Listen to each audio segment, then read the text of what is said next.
It's preparing. It's almost there.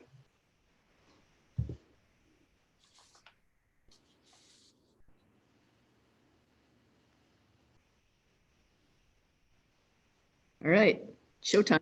Okay, good morning, everyone. And I would like to call the Committee of the Whole work session to order this morning, Tuesday, July 21st. It's preparing. It's almost there. Oh. It's somebody has it on there, is watching the live stream. All right, showtime. Okay.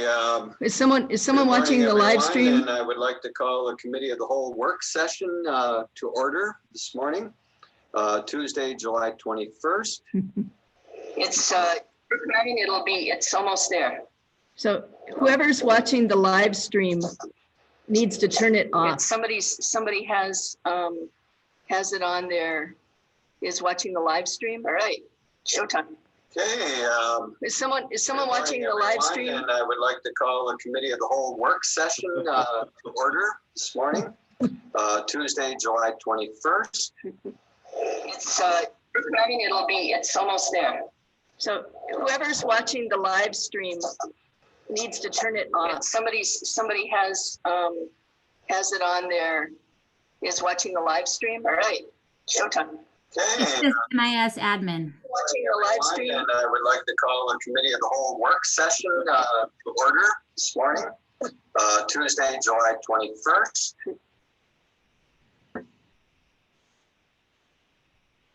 It looks like it's the host. Yeah, I'm trying here. I'm just glad it wasn't me. I am sorry. No. It's in progress. I think, are you guys still on? Yes. Okay. I don't know, I've lost my ability here, but. All right. There you are. Am I on? I'm sorry. This is terrible. We're all good. Are you guys, can you see everything? Yes. Okay, because I've lost my picture, but that's okay. If you guys can see everything and everybody can hear, then we're good. Rena, we can also see you, so just, don't make any funny faces. All right. I might end up. Okay, I'm going to try again. Good morning, everyone. I would like to call the Committee of the Whole meeting together. This is our work session. It is Tuesday, July 21st, 2020. And I just want to remind the public that our work sessions are live streamed, but we as commissioners are participating by Zoom, and the public can observe it on live stream. And so please understand that. I would like to start this with our statements about using technology or virtual meetings format due to the COVID-19 pandemic. These are according to state statute. Number one, it's been determined that an in-person meeting is not practical or prudent because of the COVID-19 pandemic and the related peacetime emergency declaration made by Governor Walz in accordance with Minnesota Statutes Chapter 12. Number two, we have ensured that all members of the body participating in the meeting, wherever their physical location, can hear one another, can hear all discussion and testimony offered at today's meeting. There will be one commissioner that is not attending this morning, and that is Commissioner DeShaw.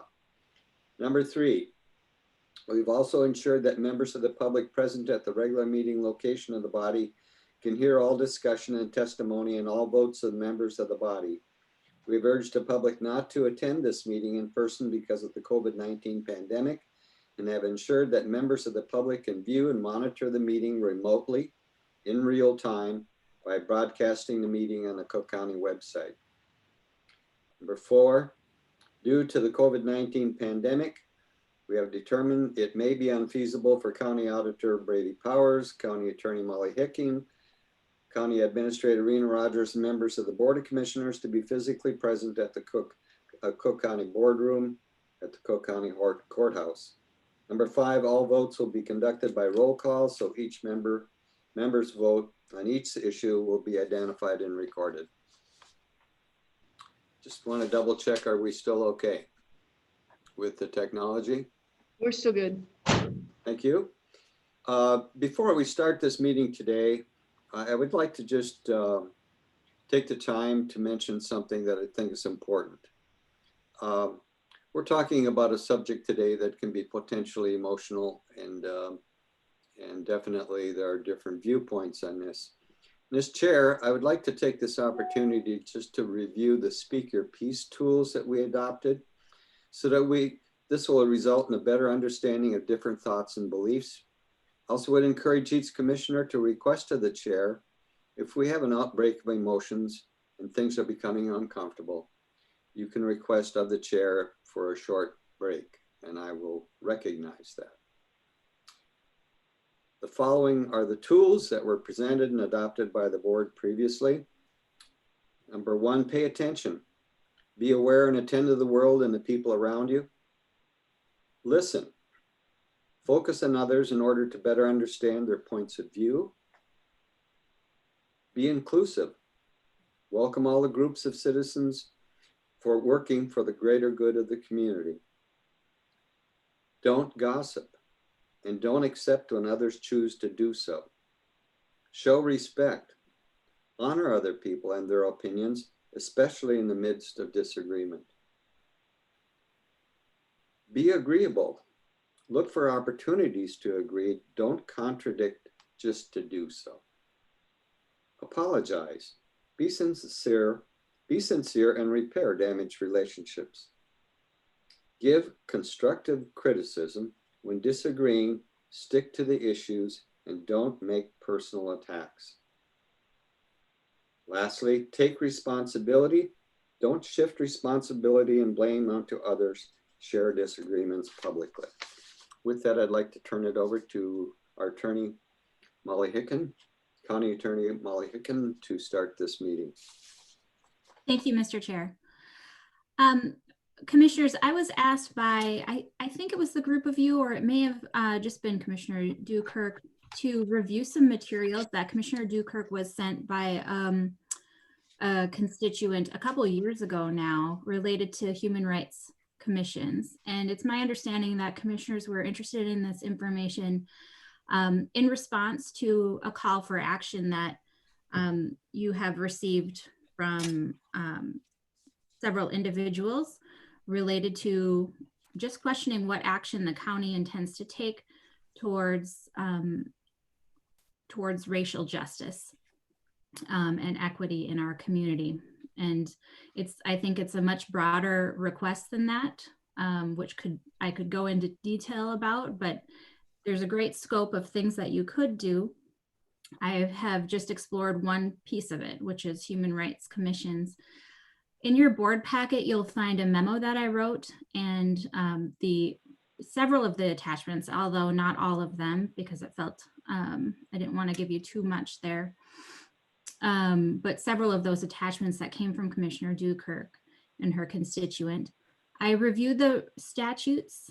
I also, with the permission of our chair, invited Carl Crawford, Mr. Carl Crawford from the City of Duluth Human Rights Commission, and he also acts as the City of Duluth Human Rights Officer, to speak about what a Human Rights Commission looks like or can look like. I understand that Mr. Crawford has experience that reaches way back to the original Human Rights Commission, maybe for the City of Duluth. And he has time, he has limited time with us because he has a 10:30 appointment.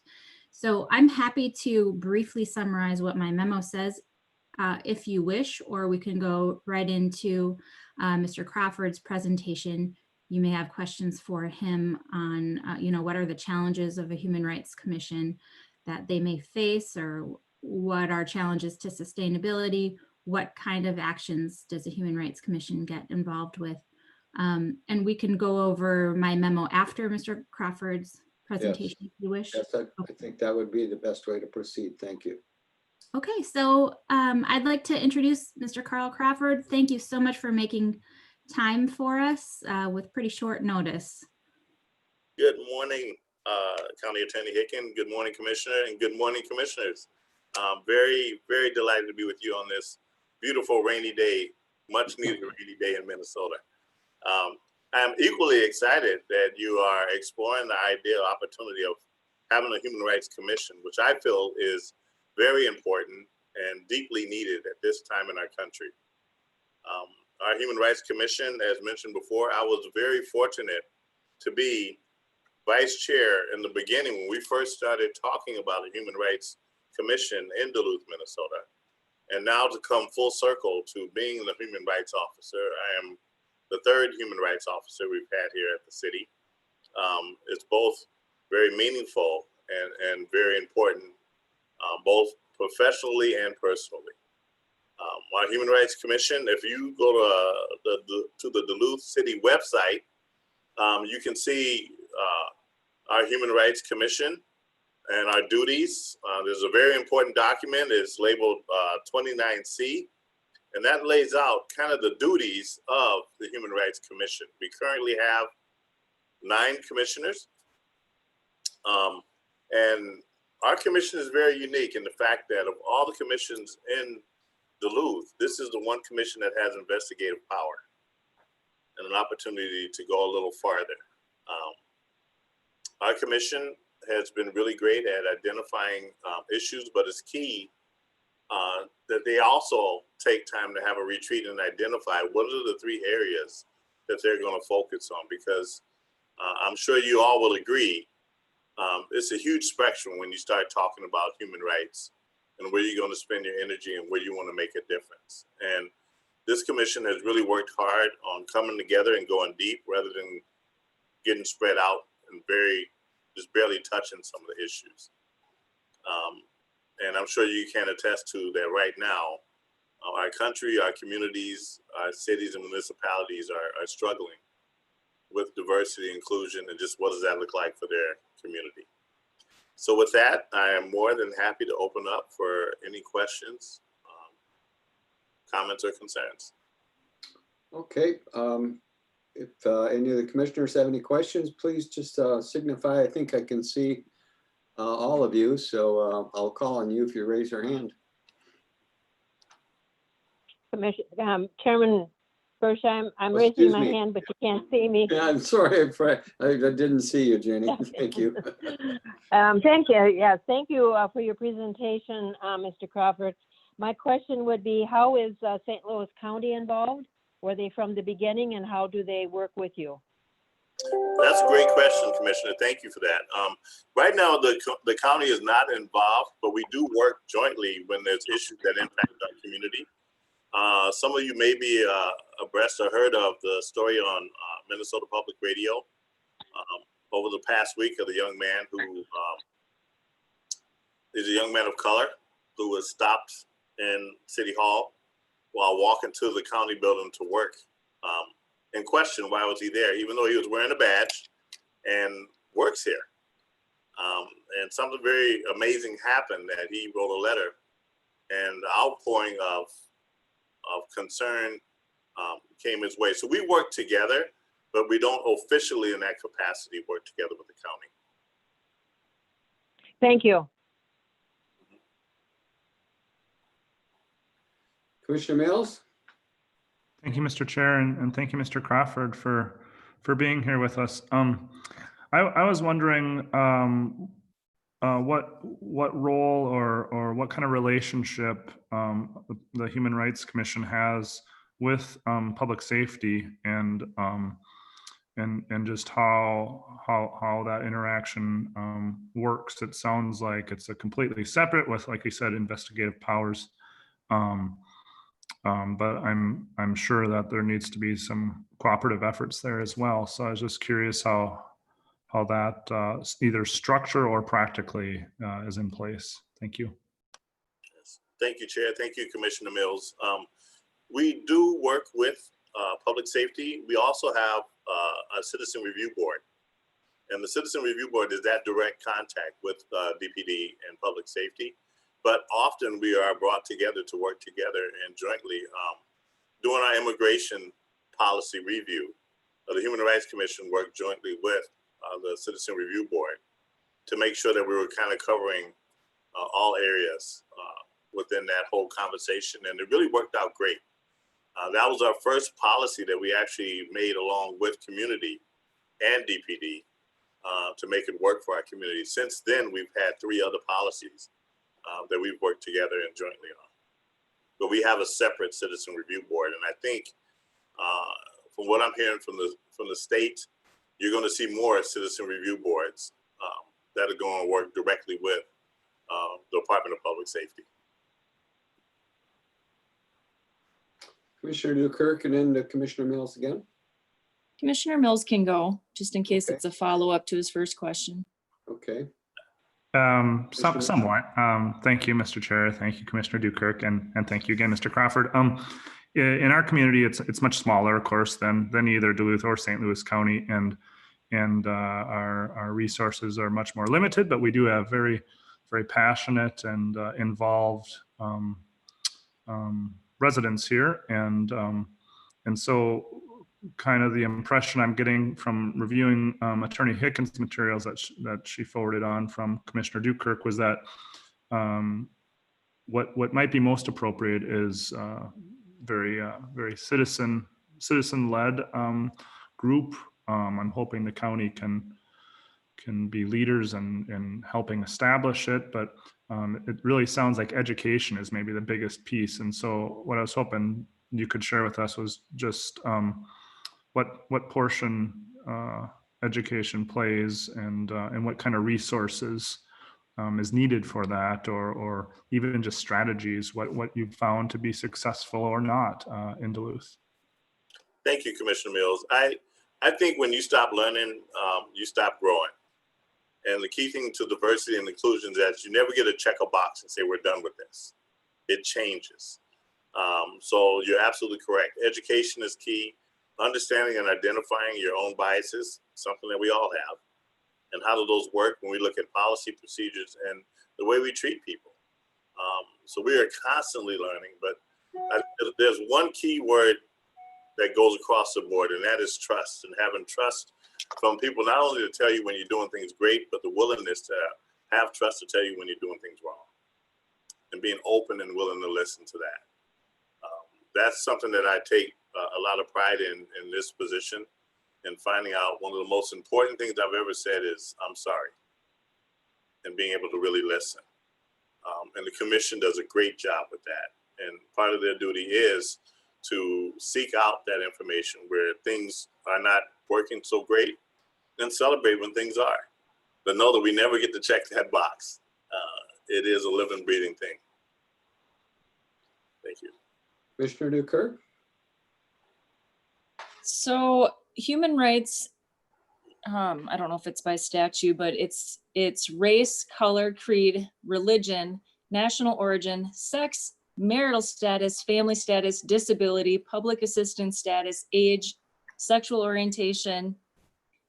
Do you cover all of that, or do you just cover specific areas? Commissioner Dukirk, I cover all of that. I'm very fortunate in my position. I am the EEOC, as well as the human rights, as well as the ADA compliance officer. And I have 3 groups under that I'm the staff person for: the Human Rights Commission, the Citizen Review Board, and the Commission on Disabilities. So I cover a very broad area. But again, one person can't do that alone. And I rely on partnerships, community partnerships, experts in each of those areas to help guide our discussions and decisions. And I think what we really shifted from is, number one, my position is directly to the mayor. So if there's any issues going on, I can go directly to the mayor. Number 2 is really relying and building trust within our community partners, so that when things happen, we catch it on the front end. We might all agree it's easier to work on things on the front end versus to try and go back and fix them and undo them. So we rely a lot on that opportunity to get folks engaged early. Okay. And then with the current culture in Minnesota, unfortunately, do you have a more focused, have the topics that come in, and how do topics come before the commission? Do you get a phone call or an email, or do people come to a meeting and present your concerns? Commissioner Dukirk, all the above, as well as text messages and other things. I think all across the nation, as I shared this with the governor, I was very honored to have an opportunity to speak with him, is that we know on that fateful day of the murder of George Floyd, we were the state of 10,000 lakes. We became the state of 1,000,000 tears, and we're still trying to heal from that. And our focus now has been trauma. How do we heal from trauma? If you've been to Duluth and been fortunate to come to the Clayton Jackson McGee Memorial, that has been identified as one other place as healing. And I was blessed to be a part of that board as well. So right now it's healing our communities. We know that Corona, the virus hit, and our kids were out of school now. So we have, as schools coming back in, what are we going to do with those leftover feelings? And many of those people who are marching are our loved ones, our coworkers, our friends and neighbors. And we got a lot of pain to deal with. So how do we deal with that in a way that's productive, that allows an opportunity for people to really express how they feel, and a chance to be heard? And that's going to take some time. One more in case other commissioners want to talk. Sorry, I'm taking over. This is like my passion here. So do you think you divide your time equally between complaints, I guess is what you would call them when someone brings it, and public outreach, or do you spend more time on one subject? Wow, that's a great question. I wish I had a pie chart to show how that works. Commissioner, I think, as the mayor would say, complaints are opportunities to learn. And I think it all depends on how we take that information in.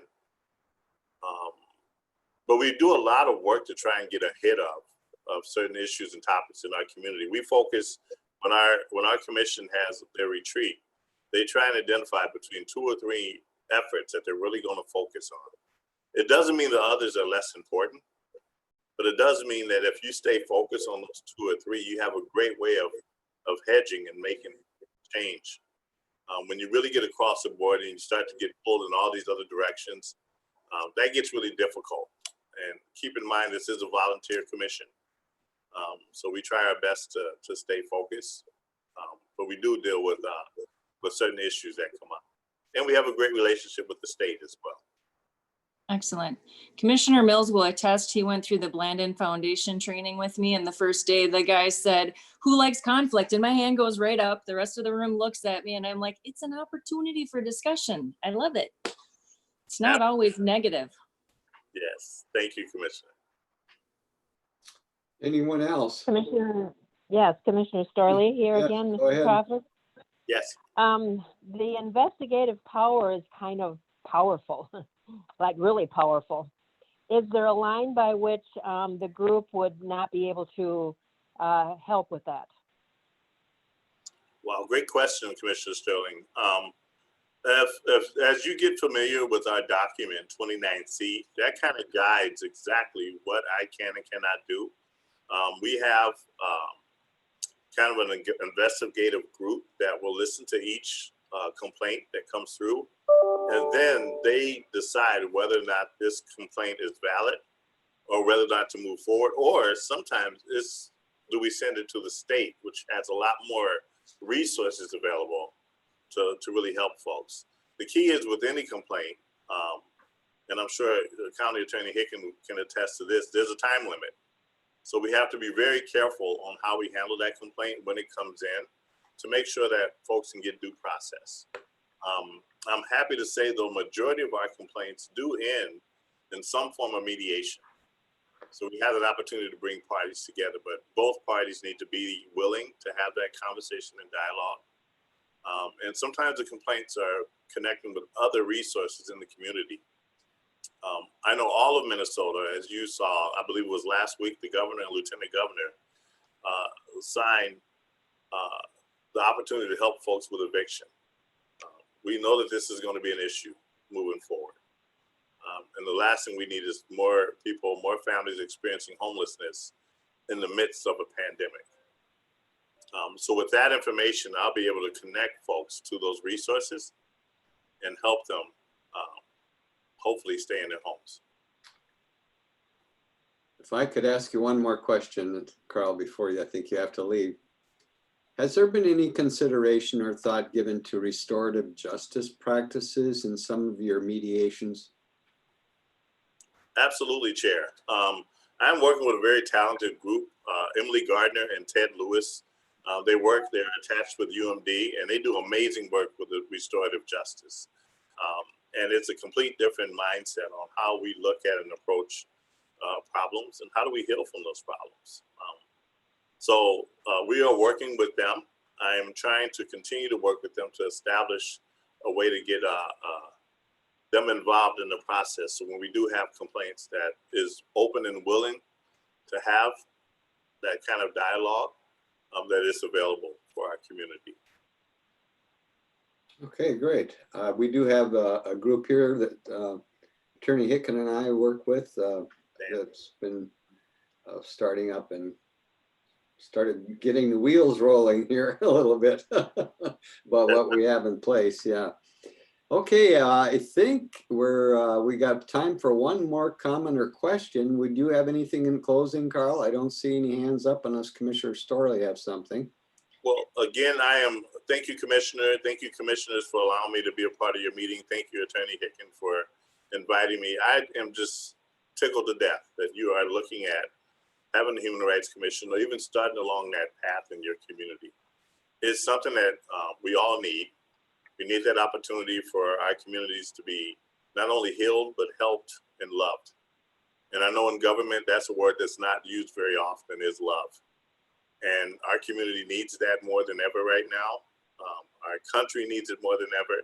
And I see your conversation as a way of bringing folks together and being inclusive. And that makes me feel great. So any way I can help in the future, I'll be more than willing to do so. Commissioner Dukirk, one last word. Yeah, thank you, Myron. And we probably will need help. I brought this forward to staff about a year ago. And we just, in this small community, we lack the people to be able to do this, both internally at the county and then with citizens. And so I think we might need a lot of your help if you're willing.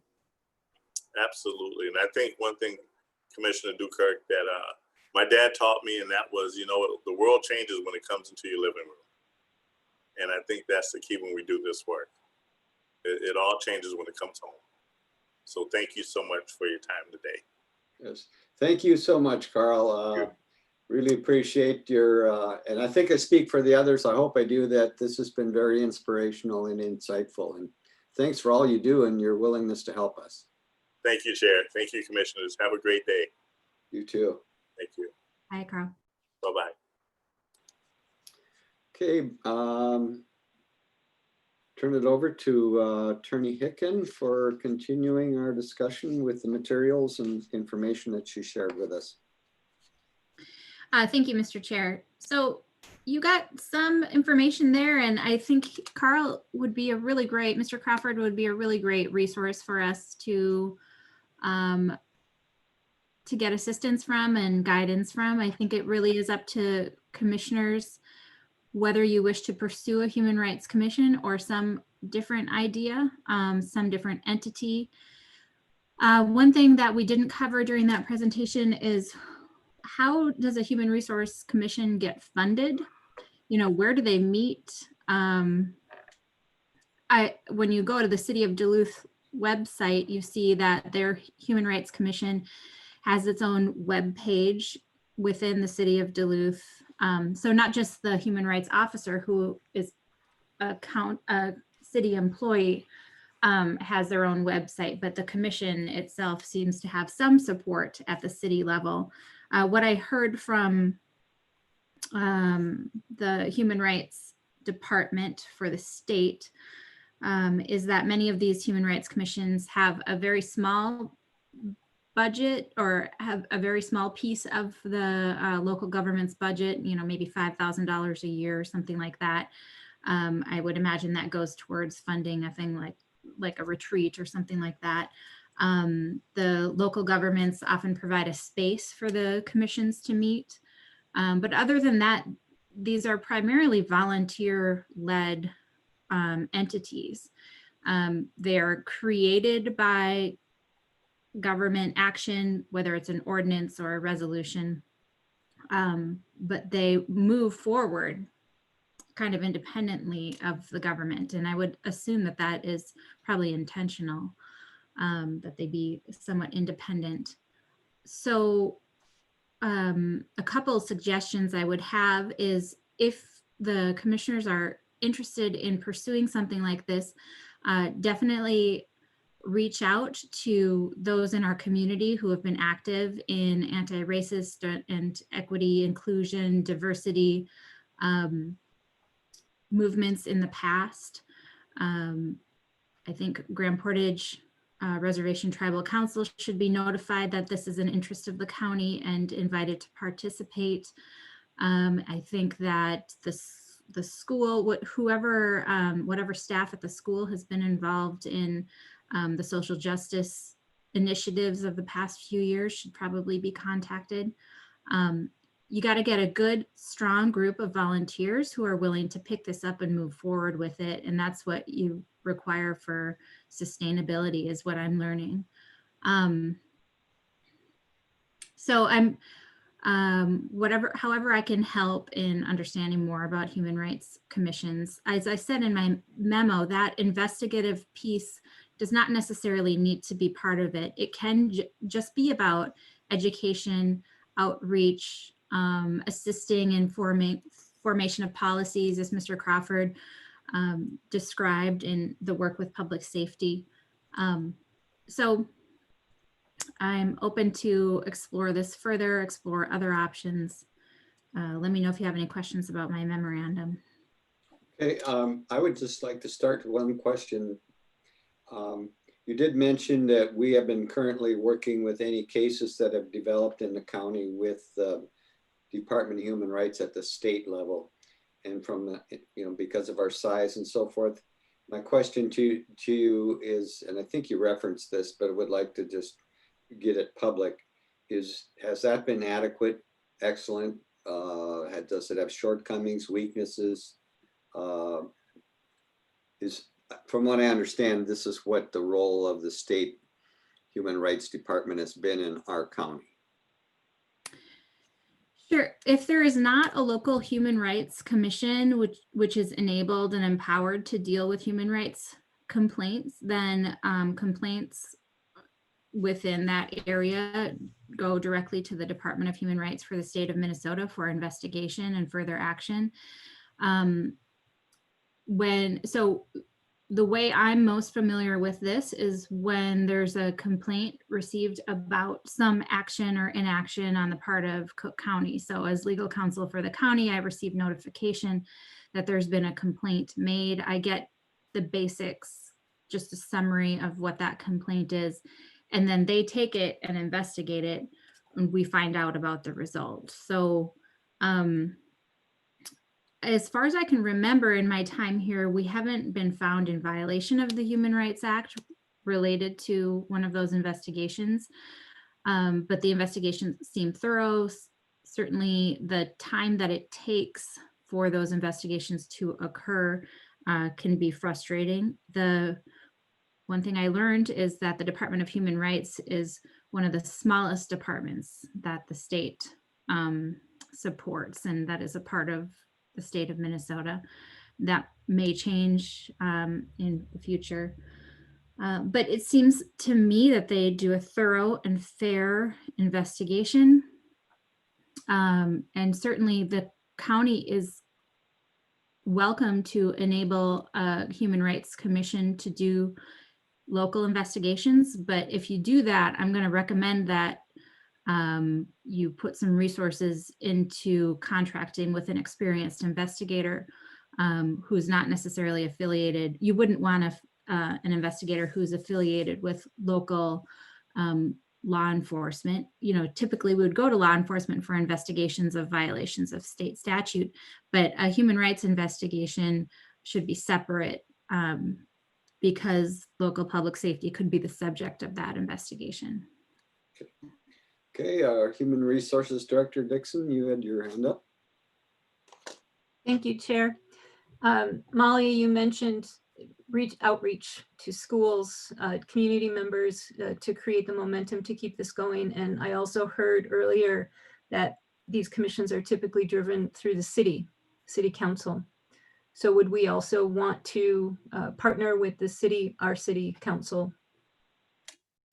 Thank you for that question. I did really briefly address that in the memo, that it's the statute that talks about human rights commissions and how to start them up does contemplate that there could be a joint city county human rights commission. I think it'd be a good idea if the city is open to that, to make this a joint venture. Thank you, Molly. Any other questions, comments for our attorney? Raise your hand or indicate your interest. Go ahead. If we're going to consider a joint one, which I think would be important, I think we ought to also include the school district in that, as well as perhaps Grand Portage as well. Sure. It would be not just county government, but a county entity in the little c kind of a way that includes all of those entities together. I don't know if there's a way to do that, but seems like most effective. I imagine there could be a memorandum of understanding or something to form a joint or multifaceted task force. I think we've had that in the past a little bit with some success or not so much success. Okay, any other questions, comments? Commissioner Dukert? Trying to address what Rena said, someone needs to take ownership of it.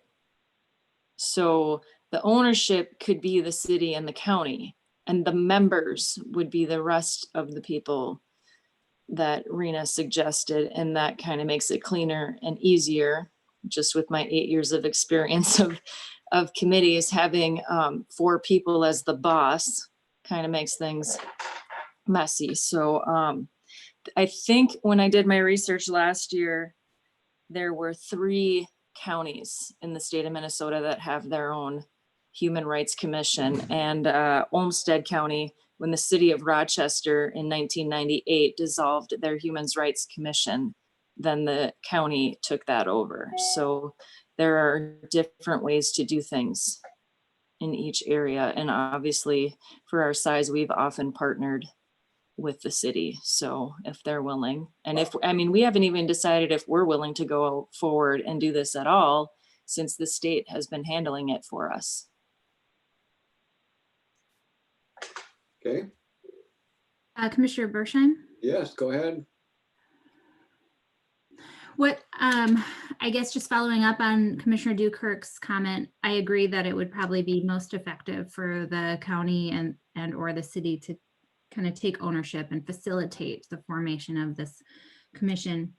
The piece that the state has is the investigative part. I see very little kind of education, outreach, policy development at the state level that trickles down to small rural counties.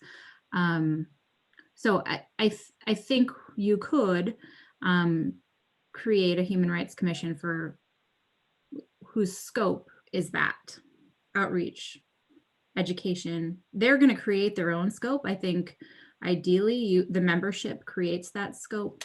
But I think, when I was initially looking at this, it seemed like, well, why would we do this investigative piece? Why do we need a human rights commission? But as I learned more about how they do exist in different communities and kind of the flexibility, I see that a lot of human rights commission, their focus is the education, outreach, policy development, that kind of thing. And investigating complaints is not something that typically is handled by local human rights commissions. Yes, I guess I would agree with that. Just looking at our size, and if we have something that's working from, and you know better than anyone else, I don't think we need to get into it. The state serves that function for us well, then why fix it? Chairman Bershheim? Yes, go ahead, Commissioner Starling. Well, I appreciate Attorney Hickens' point on outreach and education. And I definitely feel we need to be inclusive with all entities in the county, the school, city, Grand Portage, and whoever else might be out there to work together on forming this. And I don't like the top down, so let's all hold hands and work together in a circle, because this would be the important steps to look at to begin then some type of group inclusiveness to deal with situations that we have been reading about, and to address that and to support them and to say, we're on board with you. Thank you. Thank you. Commissioner Dukert? All of those entities are included in a joint powers meeting, which we haven't had in a long time. So maybe we consider having a joint powers meeting via Zoom and invite our normal partners and make this the topic. Okay, good point. Anything else? Okay, I think then we could go Sure. ahead. I'm sorry, didn't Yeah, see you. Nope. So, yeah, it's no problem. I was just hoping to.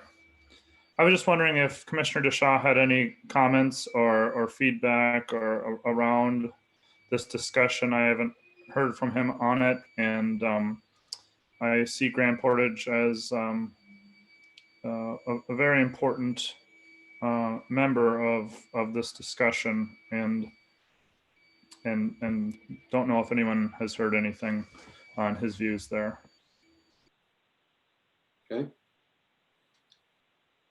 Anything else on this topic? I think going forward, Administrator Rogers, go ahead. Yes, I did speak with Commissioner Deschamps right before this meeting.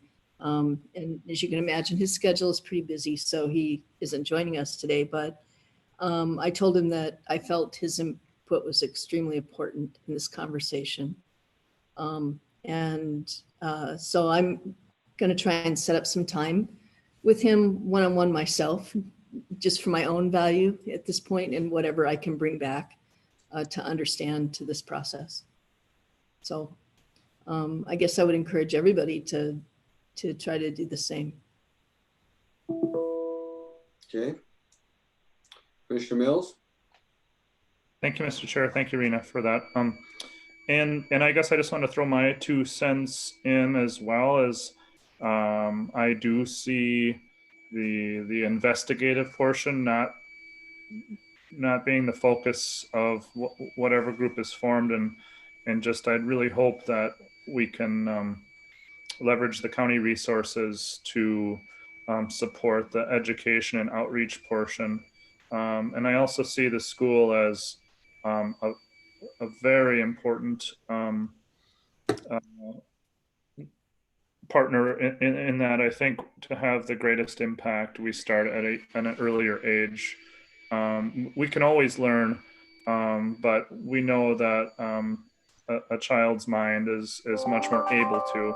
And so just, help using our resources and the school's resources, I think is where we should really focus. And then certainly having Grand Portage as a partner is key as well. So that's just kind of where my thoughts are and my hopes. So.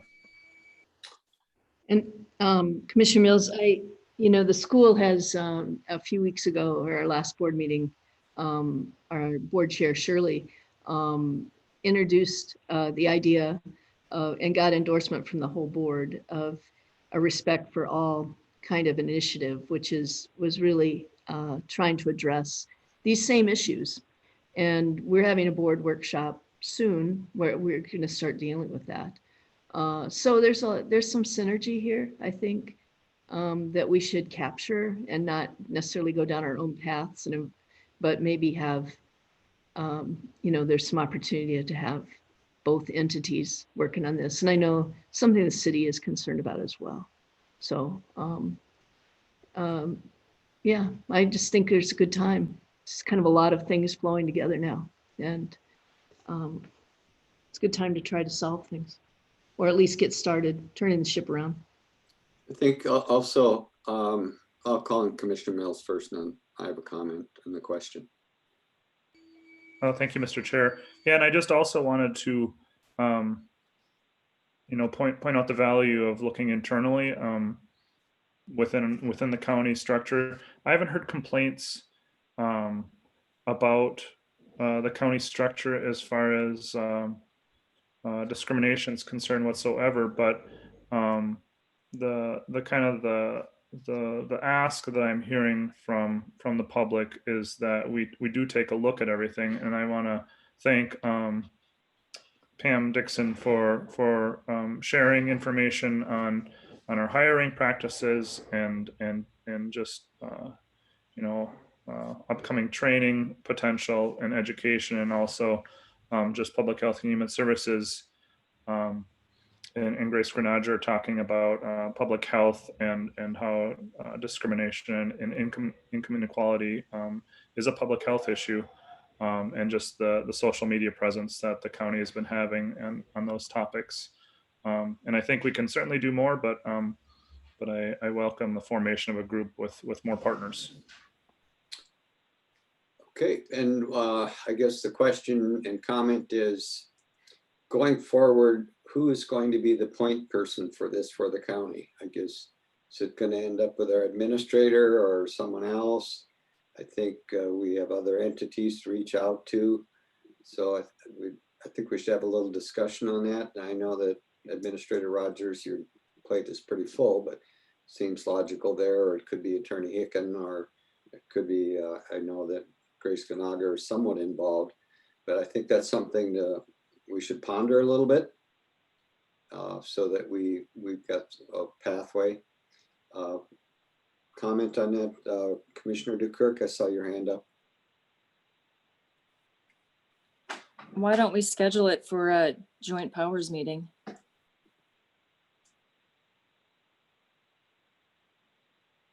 Okay. Just to see who wants to be involved and whether or not we have the resources, because my research a year ago was that we at the county don't have the resources to take this on right now.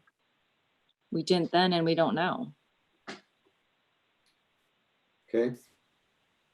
Commissioner Dukirk, what do you mean by resources? This has to be led, I would have been willing to lead it a year ago, but I'm done.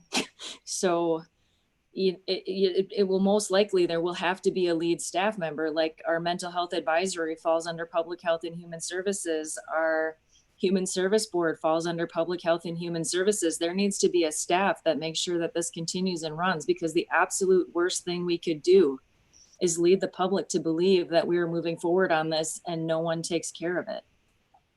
So, have you ever gone to a basketball game where someone throws the ball and everyone goes and sits on the bench? Because that's kind of what I see happening. I don't want to start something and have it fail when I'm done in December. Do you feel that the joint, starting with the joint power meeting, would eventually, hopefully, bring out a leader or two on this by joint power meeting? I'm not entirely sure, but I did hear you say that you wanted all powers to be involved and be part of the discussion before something is actually formed, if I heard you correctly. And so the place and time to do that is a joint powers meeting, to have that discussion. Right. And maybe someone else already has something in the hopper. Right, yeah, yes, definitely. Administrator Rogers, you had your hand up. I totally agree. There's nothing worse than saying you're going to do something and then making a bunch of fancy words and then not doing it. But I think talking about how right now is way early in the discussion. I think probably you need probably through that joint powers group, which I can certainly send out some invites and specifically around this conversation.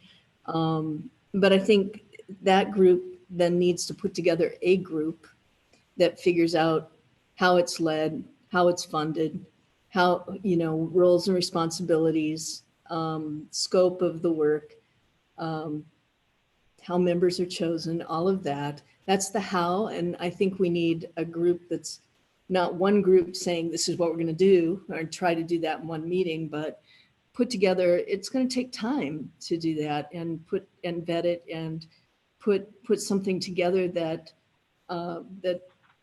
there are lots of people being accountable, not just one group or one person where it's dependent. It's kind of, we can institutionalize it across this community. So, I mean, I guess, you know, if that's the direction we want to go, I will set up that meeting and we can have a bigger conversation. I think in the past, our joint powers agreements have really just been, at least the ones I've been at, we're just sort of, everybody went around and update what they're working on. It wasn't like we were trying to work on something together to solve. So this would be a little bit different than any one that I've been to, but I think it's worthwhile to send out that invite. Okay, so I think that's the way we'll proceed with this, and then it's going to be a work in progress for a while.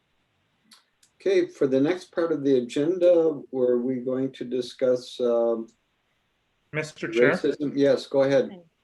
I'm sorry, Commissioner Dukirk had her hand raised. Oh, I'm sorry, didn't see it.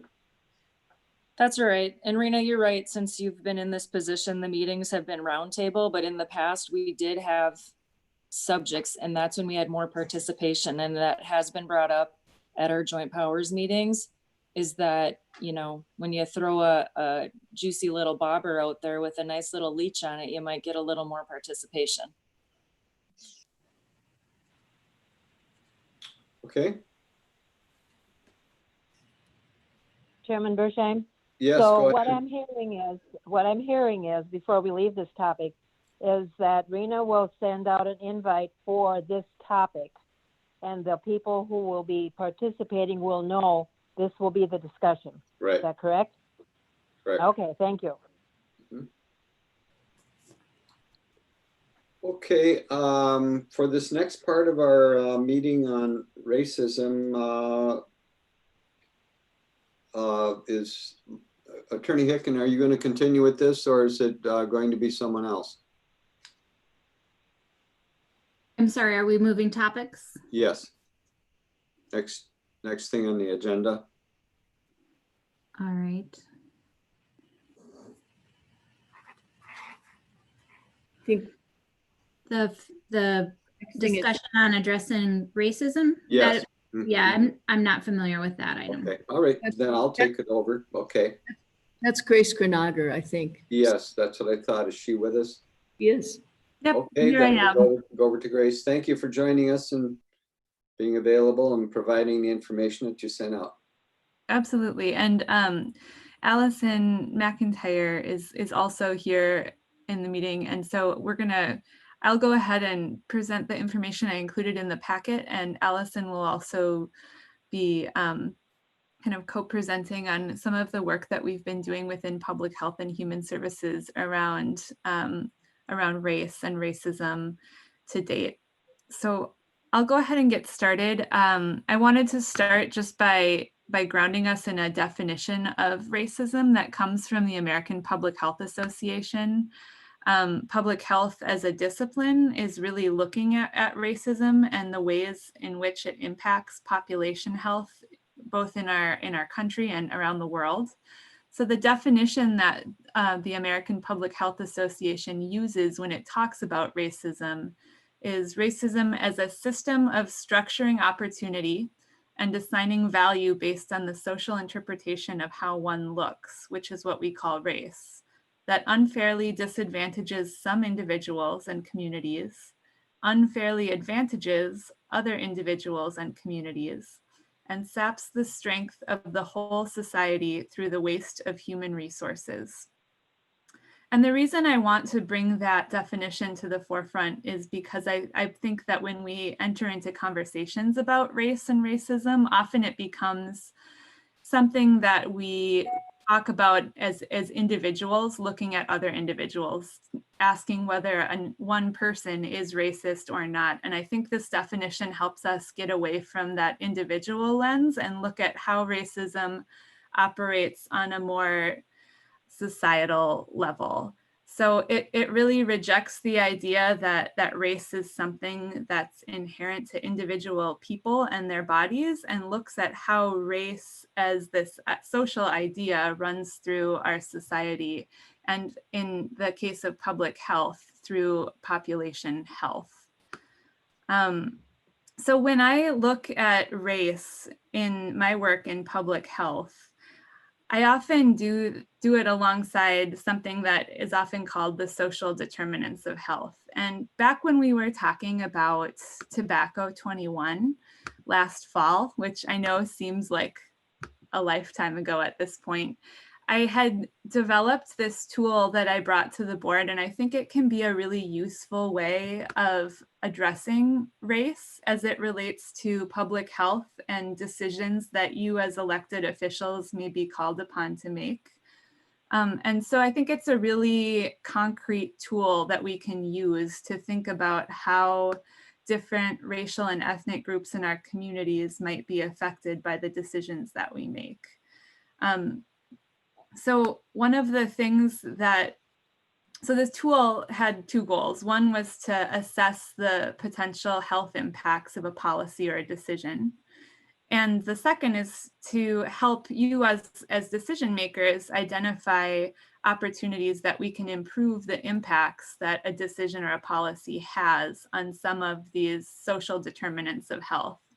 And when you look at this image, when we talk about social determinants of health, we're talking about things like education, employment, income, family and social support, community safety. It really broadens this idea of public health to encompass many different parts of our community. And I think the leap here is to talk about public health as not something that we as individuals create, but something that our environment also impacts for us.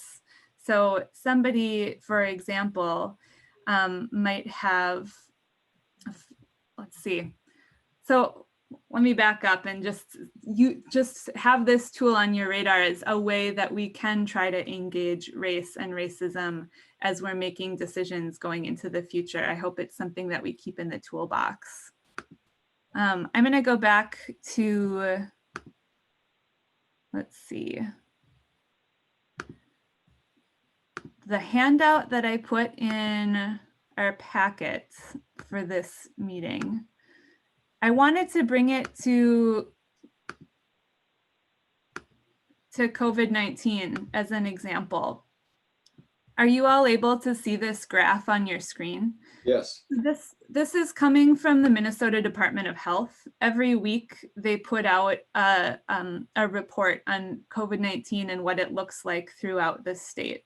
So Minnesota as a state, for many health indicators, including for COVID-19, generally is doing pretty well. But in many areas, including 19, when we dig deeper into public health data, we can see the way that health inequities relate to race and ethnicity. So what this graph shows on the top is how you can adjust the case rate to show different disparities in rates of COVID-19. So Minnesota as a whole, when we look at race and ethnicity, is primarily white. So if we look at the raw numbers of how many people are getting COVID-19 in Minnesota, the majority of the cases, the people identify as white. However, if you create a common denominator, so this case rate looks at the rate of cases per 100,000 people. So there's a common denominator, which is the rate per 100,000 people. You can see that actually the lowest case rate is for white Minnesotans, even though if you were to look at a raw number of cases, that number is the highest for white. When you look at it as a rate, it's actually the lowest for white Minnesotans. And it's quite a bit higher. The highest rate is for Hispanic Minnesotans. It's several degrees of magnitude higher. It's 3,120 cases per 100,000 people, whereas for white Minnesotans, it's 270 cases per 100,000 people.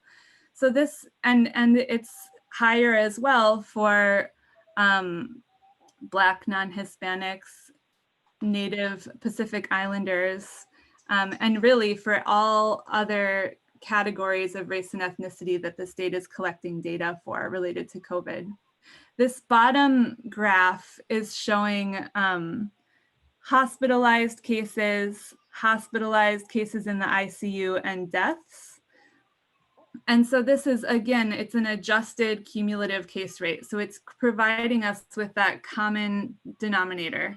And when you look at this as well, you see that for white Minnesotans, the adjusted case rate for hospitalized ICU, and death is significantly lower than it is for people of all other racial ethnic groups that the state is collecting data on. And so I think that I use this as an example, but this type of digging down into racial and ethnic health disparities exists in a number of areas, not just COVID-19. And so that is how racism and racial justice show up for public health and work within the Minnesota Department of Health. And I think why it's important to, going back to that, what creates these disparities, going back to that idea that things like employment, income, education make a difference. I think the danger at looking at this data from an individual lens could say, what decisions are people of different racial ethnic identities making that cause them to have these higher rates of COVID, for example. But by looking at the social determinants of health, we take that responsibility off of individuals and say, what are the factors in our society that contribute to these disparities that we see in our state? And so that is really the way that we try to get at how racism operates in our state when we look at disparities in public health outcomes. We try to kind of dig into what the root causes of some of these inequities are, rather than placing blame on an individual or a racial ethnic group, if that makes sense. So I am happy to talk a little bit more about what we're doing locally, but I want to pause and see if there are any questions from the commissioners about this idea of how to incorporate race when we look at public health measures. Okay, we'll open it up for questions or comments. I can't see everyone's hands anymore, so just please state your name.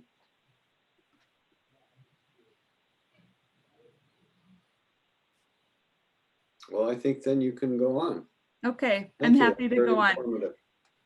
So we've tried to integrate this understanding of disparities in public health measures into our work within PHHS. So I can speak a little bit to what that looks like within the public health side of things. And then Allison can also add it from the general PHHS lens, how we're trying to incorporate this understanding of race into our work within PHHS. So within public health, we've come up with our 5-year community health improvement plan. And when we look at that plan, we really name that we want to use health equity as a lens that we use to view our work. So asking questions when we make decisions like who's at the table as we're making a decision or developing an initiative to tackle a specific problem, and who's not, and trying to make a very inclusive range of voices present when we try to look at addressing some of the public health issues that have risen to the surface as priorities in our health improvement plan. That's something that we name in the plan itself, and that we try to engage more broadly through community engagement. And so community engagement for that plan happens through surveys. It also happens through creating a stakeholder group, which is a group that intersects with both our PHHS advisory committee, primarily our PHHS advisory committee, I guess, looking backward at. But we're trying to bring more people to the table to have a more diverse range of voices present when we're looking at how to address public health in the community. We're also trying to think, for example, this isn't an area we've done a lot of work in, but one of the areas is housing. Housing is a public health issue. So if we were to start working more closely on that issue, looking at it from a health equity lens would mean saying who is the most negatively affected by housing issues in our community, and how can we make sure that their voices are present at the table when we try to develop solutions to that problem. And this can have a huge overlay with race as a variable. It's not just race. There are many intersecting identities that a person might have to make them feel the pressure of our local housing situation, but one could be race. We could ask ourselves, for example, our community members who identify as Native American, are they experiencing this housing burden more acutely than the population at large? And if so, are we including them in conversations about how to move forward? That's I think, an example. As I said, we haven't really kind of dove into this housing issue yet, but it is in our community health improvement plan. That would be an example of how we would involve anti-racism work and health equity work in addressing a public health priority. I did include 2 other materials more as reference than anything else. One is from the Center for Health Equity at the Minnesota Department of Health, and the other is a link to the Racial Equity Alliance. These are both government, well, the Center for Health Equity is the department within Minnesota Department of Health that looks at health equity from a number of different perspectives, including racial justice. And it's a part of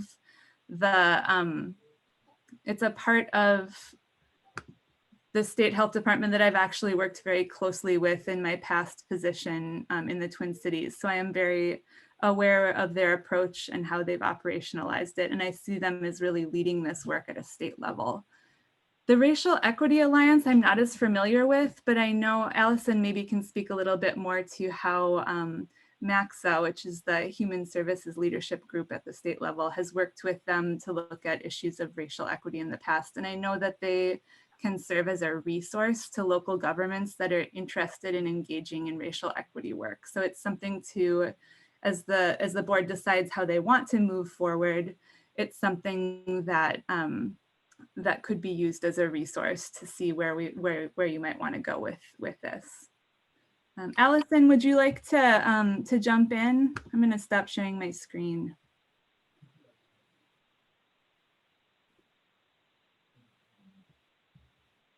Provide some additional context for why this is a priority for public health and human services. Certainly, as Grace described, the social determinants of health and racism have an impact on the health and safety and well-being of our community, which supporting the health, safety, and well-being of our community is our mission in public health and human services. In addition to what Grace shared, we know that in human services on a statewide level, Black, Indigenous, and people of color are greatly overrepresented in non-voluntary human services programs. So example of that would be in child welfare and child protection. A term that's been used to describe this is the Minnesota paradox, that Minnesota, despite having some of the greatest outcomes overall for our population, one of the best places to live in all measures of overall quality of life, it has some of the widest racial gaps for, again, Black, Indigenous, people of color, in virtually all measures of social and economic well-being. So that's income, wealth, and education. And we know that these disparities are rooted in systems and policies and practices that are racist and are are causing these outcomes to occur and be present in populations today. Grace mentioned that MAPSA, which is our statewide social services administrators organization, has worked with GARE, the Government Alliance on Racial Equity, to develop a systemic priority around race equity, to use a race equity lens in policy and decision making and legislative advocacy, and is working with members within MAPSA to develop a learning community for social services administrators and staff. Some examples of how we are operationalizing this in PHHS is looking at how to create space for these conversations amongst our staff, and have this be a part of our ongoing learning and professional development, as well as staff orientation. Again, just establishing that understanding amongst direct service professionals who may or may not have been introduced to this as a part of their training or education. I think, you know, seeing these dual crises of COVID and racism, again, as an opportunity to leverage some of that policy and systems change to improve outcomes for individuals and communities, is something that certainly the Department of Human Services and MDH are looking at. How can we move the needle on this and create real lasting policy and systems change? And one of the ways that happens is really putting people at the center of the process rather than policies. And we have some context for that within our PHHS department through our advisory councils. And I think to your earlier points about how to move this work forward, our advisory councils have been a great asset in terms of you know, providing information to the department and really helping us to engage on a deeper level. While we do provide administrative support again to these councils, these are really led by community members, by volunteers who are appointed. We do have some context for doing this work within our existing advisory councils, our local advisory council for mental health. As an example, went through the ACEs, Adverse Childhood Experience training cohort, and then provided that training back to the council. And that has been a way for us to have conversations about how historical trauma is impacting our community and Indigenous communities, other communities of color in the state of Minnesota, how those historical traumas are manifest today in mental health and well-being in particular. Grace again mentioned our health improvement plan, how we are working to use that as a tool to use health equity as a lens that we apply to our programmatic and policy work within the department. I'm grateful to the board that you're bringing this conversation forward, and again, I'm happy to be a partner in this work within PHHS department. Okay, any questions, comments for both Grace or Allison? I can't see you all, so I think if you just state your name, I'll call on you.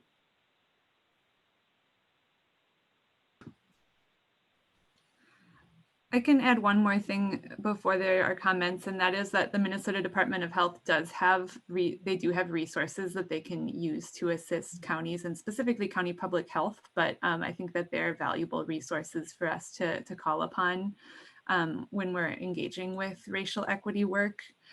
In talking with some of the folks at the Minnesota Department of Health who are really leading this work at the state level, a few suggestions that they passed on for doing this work locally included considering it's similar to what Commissioner Dukirk mentioned earlier, but that idea of finding an individual or a few individuals who really want to champion this work and move it forward as really key for longevity of any sort of initiative that the county wants to take on. And two primary examples that of what other communities have done. One is to do an equity assessment, and it's usually an internal assessment of policies and procedures for the county. Another is to really look at ways to enhance community engagement and strengthen relationships, specifically with groups that are traditionally underrepresented when it comes to engagement with local government. And that can be racial, ethnic groups. It can also, it can be a variety of different identities that aren't usually at the table when there are discussions and decisions being made on different issues that are relevant to the community. But that idea that you find different ways to reach out and meet portions of the community where they're at is really another way that counties have tried to move this work forward. Okay, so I'll start with a question just to follow that up.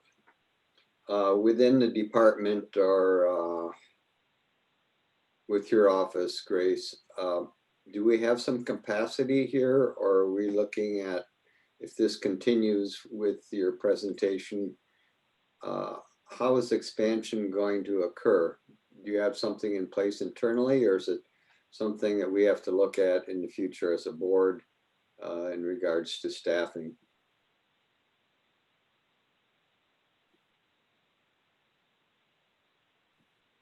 I would say that we will continue to incorporate this into our local mental health advisory council and PHHS advisory committee, and looking at how we're engaging those groups and inviting others to participate in those groups. I think using that that health lens analysis tool as we do different types of work is a useful way to try to keep that idea of health equity as a lens that we use to view our work. That's a very very concrete tool that will continue. In terms of scaling this up, I think there's definitely, at least speaking personally, I think there's an interest in that. There's also a real limitation to capacity within public health, specifically during the pandemic. I think it's very realistic to say we'll keep this at the forefront of our attention as we work on our pandemic response. But in terms of beginning a new initiative, I don't think we have capacity, at least within public health right now, to really champion this work. Good, thank you. Any other questions, comments? Mr. Chair. Yes, Commissioner Mills. Thank you, Mr. Chair. And thank you, Grace, and thank you, Allison, for the information and presentation, and for addressing it in this way. It's such a big topic in a number of ways, and frankly feels very overwhelming. And I think the pandemic certainly has its role in that. But I really appreciate the tools and hearing about what's going on at the state level and in the region and within our department. It helps a lot from my perspective to find a path and just ways of addressing racism. So thank you very much. Anyone else?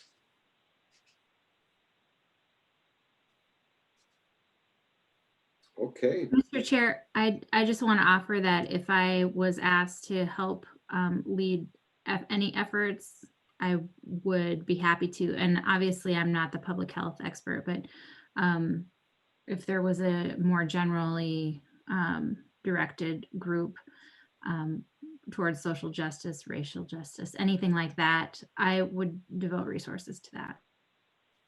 Good. Not necessarily to lead, but to facilitate. Just ask. Sure, and I fully understand, the demand and challenges of COVID right now, but it's also causing us to consider the seriousness of these issues as well, life and death issues, and so I guess I would encourage you, Attorney Hicken, and Allison and Grace, to really continue to see how you can formulate something for us so that this doesn't go away. And when we have more attention, or if we need board consideration in the future that we could have a discussion. So would it be reasonable to say that we should revisit this at some point in time? What would those conditions be? Question for all three of you, I guess.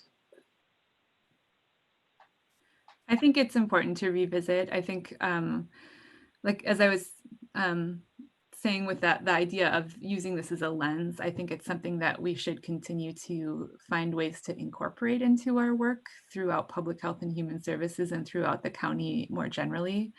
And I absolutely think it's important to continue to bring the topic back up in the coming weeks and months.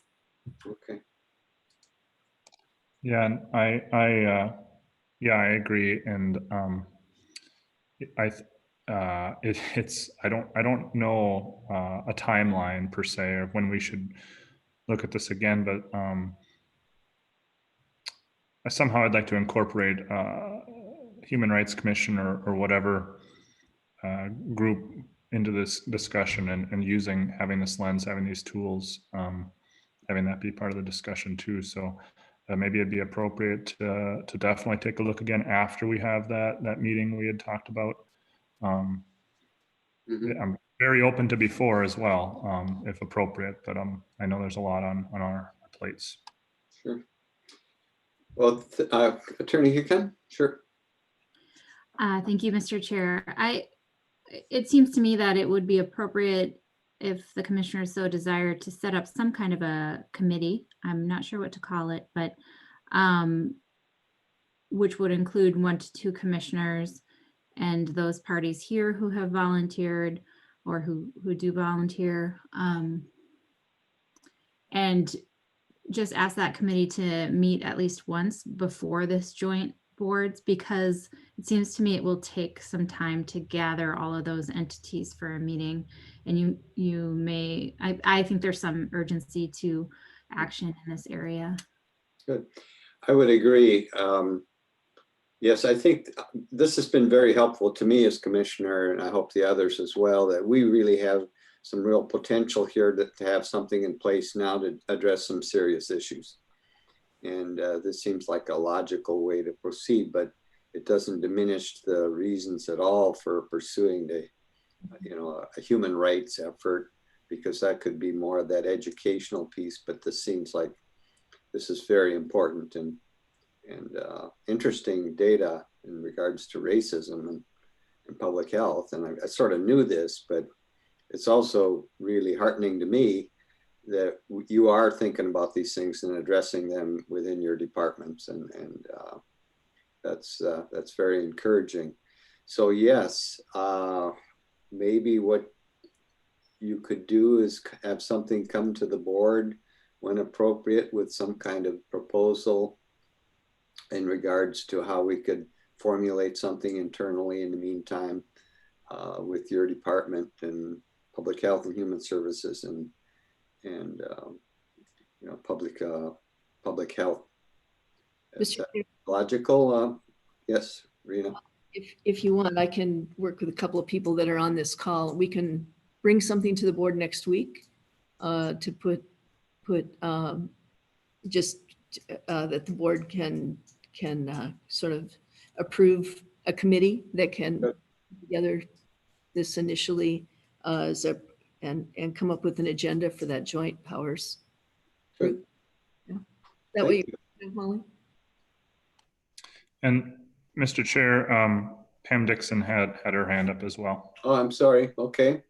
I would just like to volunteer my time and energy to this as well, whatever capacity you can use me. Thank you. That's all the better. Yeah, this is very promising. Thank you. Well, I think we'll go on. That's very productive. And unless there's any last comments on racism in general, we've had a very good discussion and a very good work session on this topic. And it's a lot of good things have come out of it. It's commendable that some of you are willing to step up and go forward. So thank you for that and provide direction for us. And we'll have it at our next board meeting. With that, I think it's appropriate to take about a 7-minute or break before we go to fiscal policies. Let's reconvene at 11. Well, let's just go 11:35. Well, could you everyone go at 11:33? Okay, good. We'll reconvene or just take a break and get back together in about 5-6 minutes. Thank you.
That's a nice view of someone's whiteboard.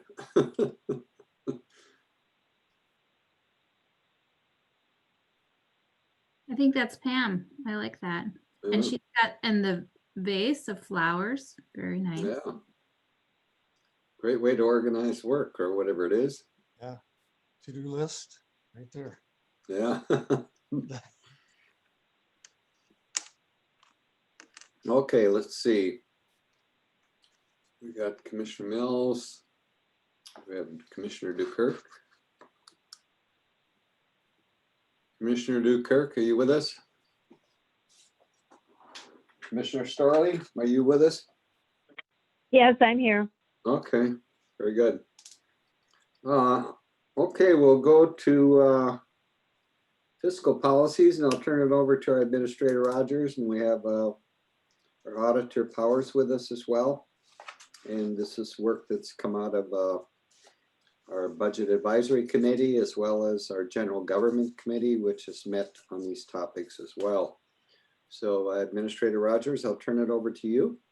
Sure. So as Mr. Chair said, Board Chair said, last month when we had our Committee of the Whole meeting, we were also joined by the Budget Advisory Group, who had submitted to us, which is included actually in the agenda, some recommendations around policies. And so the General Government Group, which has met twice, looked at those recommendations and walked through two of our policies, which is the main policy, the backbone policy, which is our fiscal policy, and also our budget policy. And with the eye of, are there changes that we can make based on the recommendations we got from the Budget Advisory Committee? So those changes are included in your agenda packet. And there weren't actually a lot of changes, but I think some of the changes were actually more just updating. For example, in the Cook County fiscal policy, we updated the mission statement to be the approved mission statement right at the beginning. And then by something down by number D3, we added the words through its administrator, because since this policy was last updated, we changed to the administrator form of government. You see other housekeeping things like in number D5, we just eliminated that section because it was actually redundant. That information was also in the budget policy, the other policy that's included here. So some of those things are truly just were housekeeping. The two substantive things that are in here, and I'm going to let Brady really talk about them in depth, is letter F, which we added word for word what the recommendation from the Budget Advisory Committee, which was whenever possible, the Cook County Board will ensure in its budget preparations that anticipated expenses are paid with anticipated revenues raised during the same fiscal year. The board will eschew deficit budgeting that relies on the use of fund balances. Only in an emergency or when fund balances exceed previous set levels should fund balances be used to fund current expenses during budget preparation, and then only for one-time expenses and with explicit public acknowledgement. So I think we talked about that last month, and so we've added it here for the board's discussion and consideration. And then I think one of their recommendations was about actually establishing fund balance levels in policy. Let's see if I can find their exact recommendation was that the advisory committee believes that the use of fund balance should be more standardized. And they also suggested fund balance targets. And that particular paragraph is proposed by our auditor, Brady Powers, which is the county's goal is to maintain, fund balances in the general fund and major special revenue funds to meet cash flow needs, unexpected large revenue losses or expenses, and maintains a AA bond rating or equivalent. The county goal is a general fund unassigned fund balance of 75% of current expenses, a highway fund assigned fund balance of 60% of current expenses, and a PHHS assigned fund balance of 40% of current expenses. The goal for the general fund and all special revenue funds combined is a fund balance equal to 75% of current expenses. I think those are the major changes that we're bringing here for discussion today. I'm going to turn it over to Auditor Powers. On that letter F, I think what's meant by that, or just to add to that, we've done that in the past.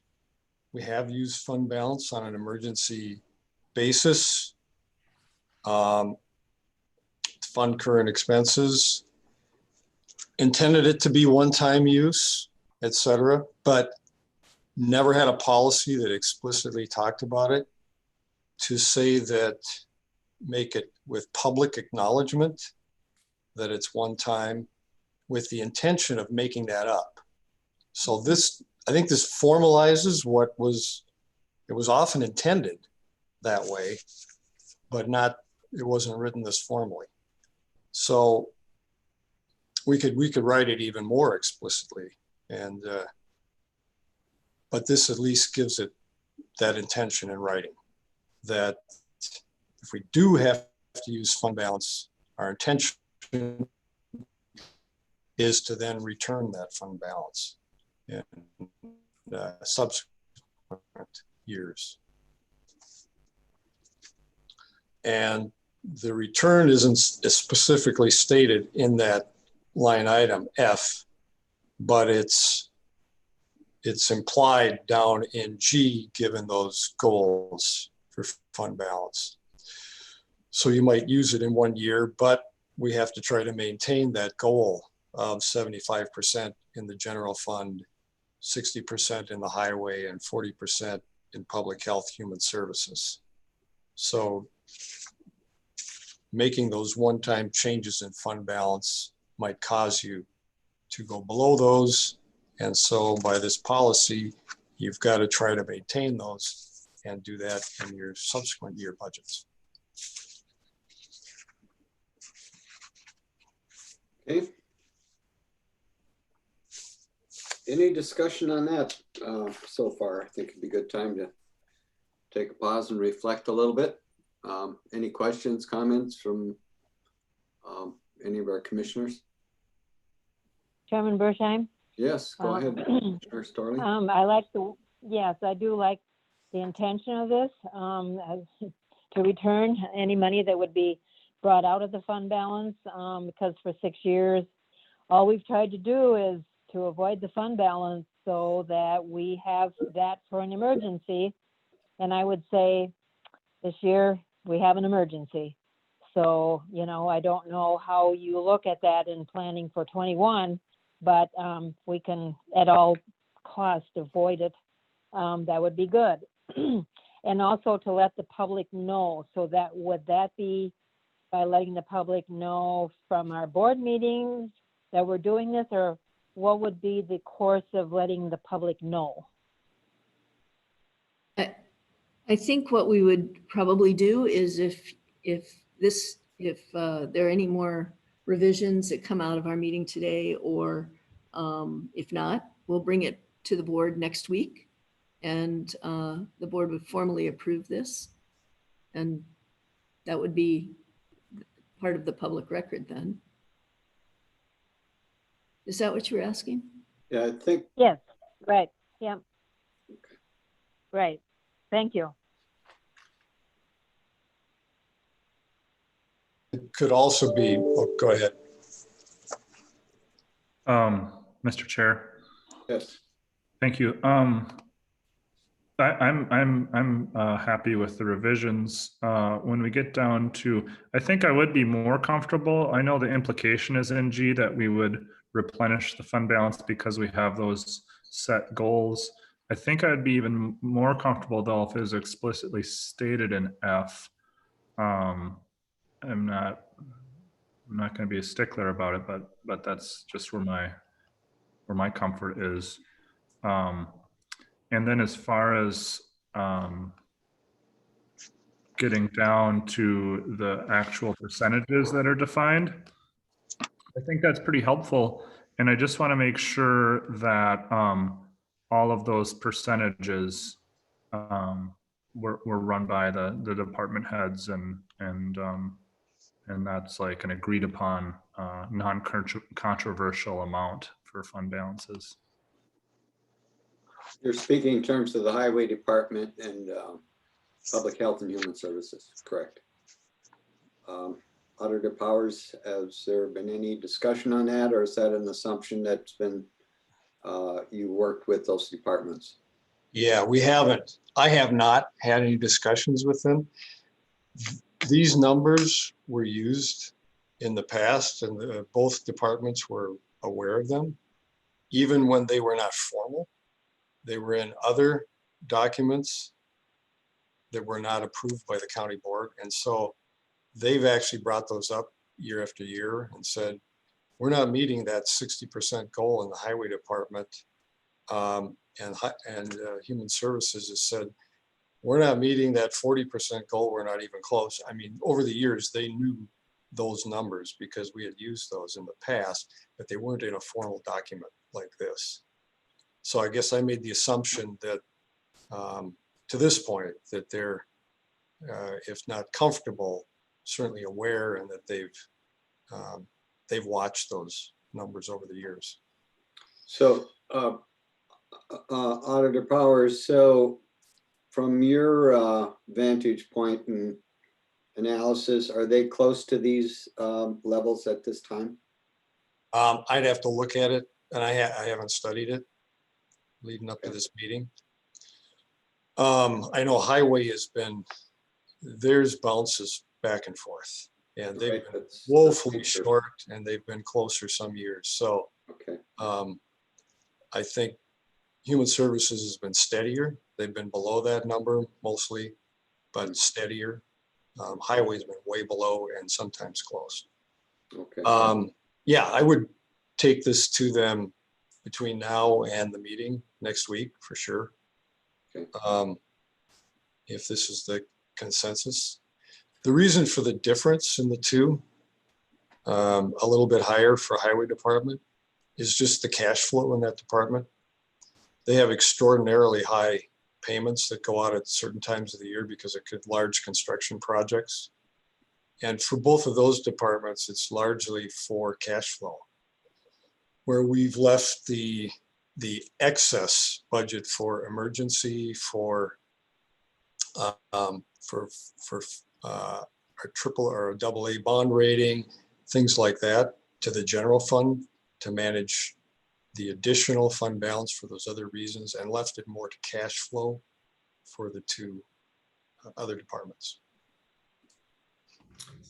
Commissioner Mills. Thank you, Mr. Chair.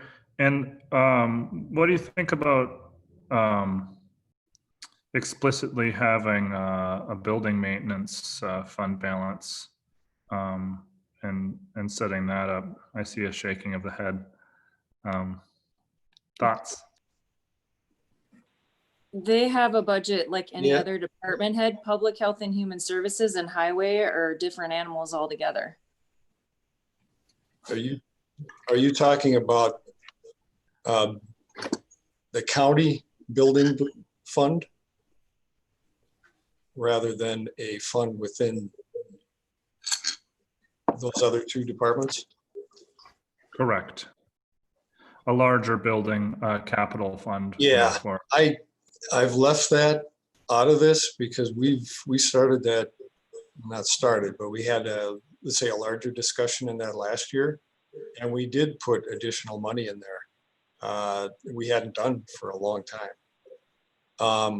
So I don't really don't run a fund balance, Brady. What's that? They don't run a fund balance though. We put extra in each year to use for that year, but we don't run a fund balance for the maintenance department. No, not the maintenance department, the building fund. Yeah. Is what we're thinking of.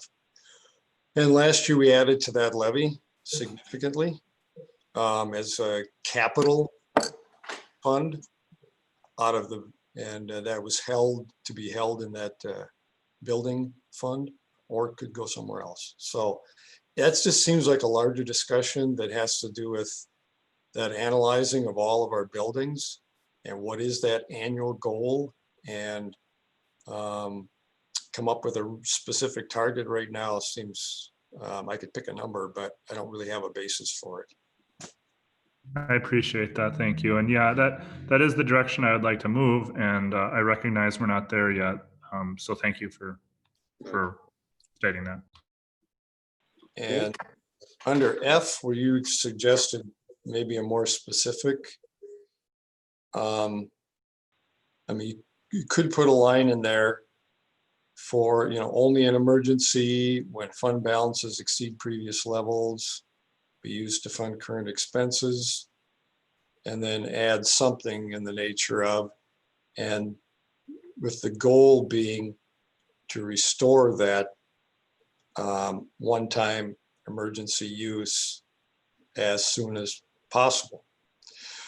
I don't know that with an emergency that may go on more than 1 year, to explicitly say with the goal to renew it the next year, that might not be feasible, but to restore it in the as soon as feasible, as soon as the emergency allows, some language like that. Yeah, I like that a lot. Yeah, or I don't want to wordsmith, but also could just say without explicit public acknowledgement and plan. Yeah. I think that would be general enough, but also provide direction.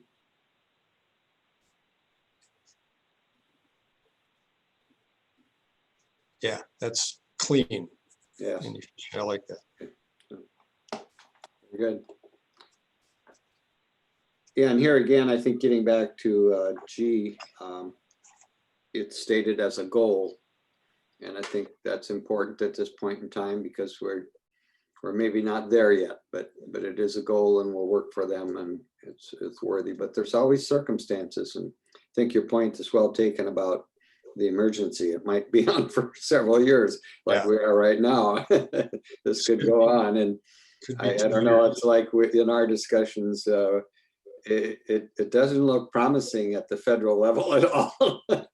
It's just indicators there of really some significant turmoil, if nothing else.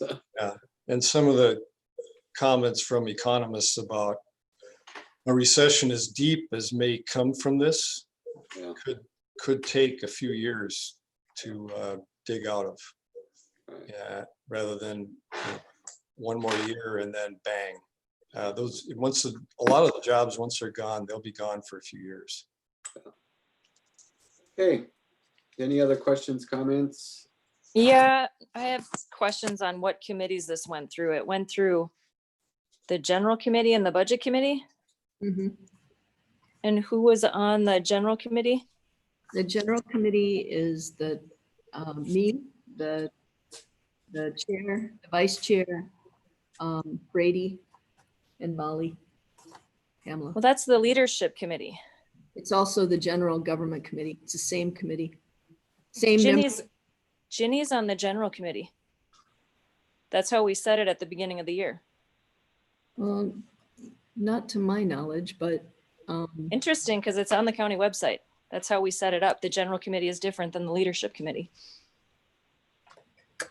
I didn't think there was a leadership committee. I thought that was just an informal meeting.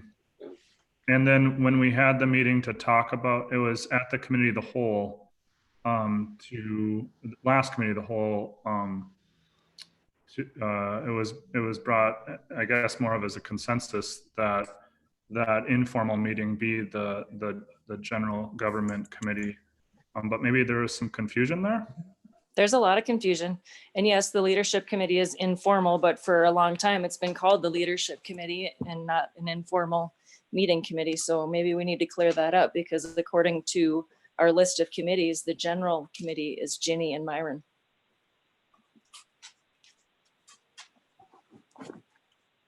Are you saying that? I'm always available, but I haven't heard any word. Yeah. So Heidi, at our last committee, the whole, were you thinking Ginny was going to be there when we talked about using? Yeah, I thought when it went to general committee, that was Ginny and Myron and the group that was listed in our packet for general committee. I don't have the packet. Yeah, because I thought at our last committee of the whole that it was made clear that the quote unquote leadership meeting was going to be the general committee. We kind of talked about it and tossed it around, but we didn't make it official. You know, my concern is you won't be compensated for that meeting because you're not listed as the member. Right. I think we talked about this in January, and I did propose to the group that we take the general committee and the leadership committee and make them the same and make it part of our committee structure. The leadership committee right now is not under that committee structure. It was not approved at that time. I did propose it, and there was not clear support for that. But I think I would recommend that going forward, because at least for Commissioner Mills, I know that there's no per diem for those leadership team meetings. And that would have solved the issue. And that was the reason for not combining them, is they have two different purposes. And so the general committee had its purpose and the leadership committee had its own purpose. So that was the reason for not combining them. And that's why I'm confused about who's there, because they have two different purposes.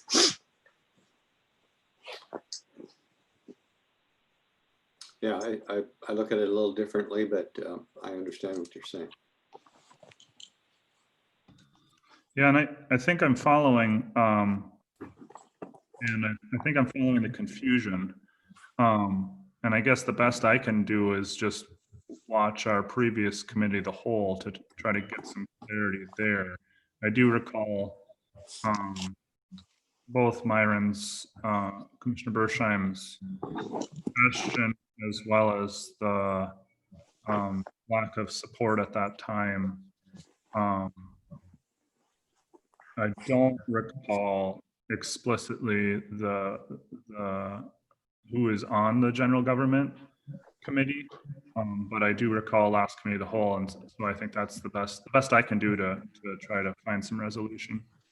Yeah, and maybe it needs to be on next week's agenda, because they have two different purposes and I'd hate to see them combined. I think that, you know, the meeting you have Monday before the board meeting is valuable to some people, and that needs to remain. And then the general committee has its own purpose.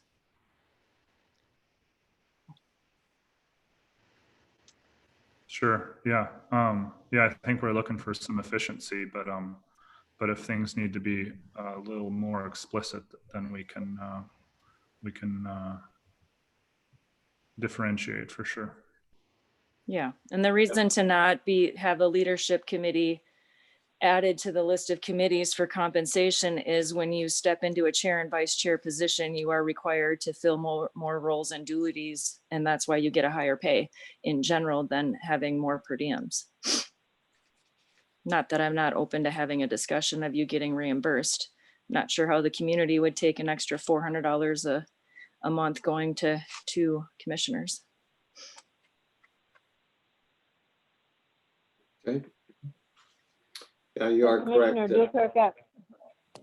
Commissioner Dukirk, are you asking then, well, you're asking for a definition of who looked at this budget and what the different groups, how they were involved besides the budget committee? Is that what you're asking? Yes, Ginny, thank you for getting right to the heart of the matter. I just wanted to know who was involved in all of this discussion. And it seems with you being on the call today, the only person missing out on how we got from top to bottom and all the red lines is Bobby. So I'm without doubt sure that Rena will take care of that. Well, sure. Yeah, we'll need to have a clarification. Thank you. Okay.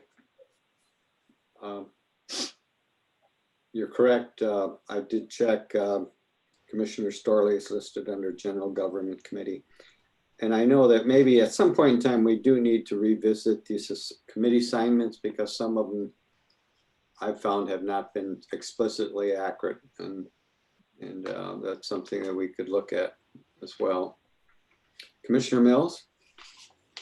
Thank you, Mr. Chair. Yeah, that thought actually came to me today when I thought about Commissioner DeShaw's resignation and just when that reassignment of committees would be appropriate. Certainly, it's not on today's agenda, but I'd suggest addressing it sooner than later. But maybe we're not. I mean, maybe. Yeah, I guess that's a question. Commissioner Dukirk? Well, lucky or not lucky, when Frank Moe quit, we all absorbed Frank's committees and Bobby wasn't able to take them all back. So it'll be a lot easier than the last time this happened. But I'd say first meeting in August, since Bobby will be done at the end of the month, he can be present and let us know what times they all meet at normally when we don't have COVID.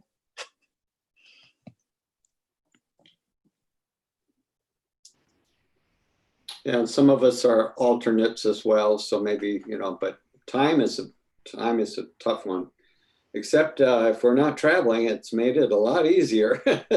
Sometimes you could have 2 meetings a day, whereas previously, if you're on a travel day, you just couldn't do it. Yeah. Okay. I think then we should try to come back to this and readdress it in the future about the assignments and the clarity of the general government versus leadership team, and maybe have this as a discussion by the administrator and the leadership team next Monday, just to maybe have some suggestion to come back to the board. It needs to be a discussion before the board. It's all of us that are involved in these But I decisions. think, yes, yeah, no, and I agree, yes. But to have some kind of proposal or have some kind of agenda item on it, yes. Are we ready for that at the next board meeting, or should we do it at a later one to do more?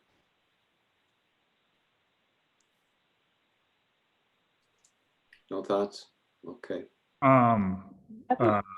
Yes, go ahead, Commissioner Mills. No, you're fine. Go ahead, Commissioner Storley.